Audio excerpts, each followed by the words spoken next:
एकनाथ महाराजांचं कार्य जर बघितलं तर ते विविधांगी आहे. हं. त्याच्यात मुख्य कार्य जर बघितलं तर संतश्रेष्ठ कैवल्य साम्राज्य चक्रवर्ती श्री ज्ञानेश्वर महाराजांच्या समाधीचा शोध हं. हा एकनाथ महाराजांनी घेतला. हं. त्यांच्या समाधीचा जीर्णोद्धार हा एकनाथ महाराजांनी केला.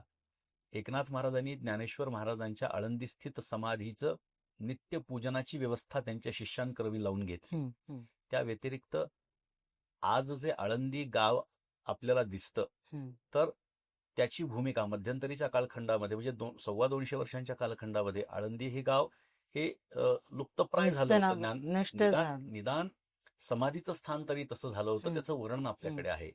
आणि बहुळगावच्या एका अधिकाऱ्याकडे ते हं. गाव असताना हं. त्यांना ही गोष्ट कळाली आणि मग त्यांनी तिथली डेव्हलपमेंट केली, हं. असं वर्णन हं. नाथ महाराजांच्या चरित्रामध्ये आहे. हं.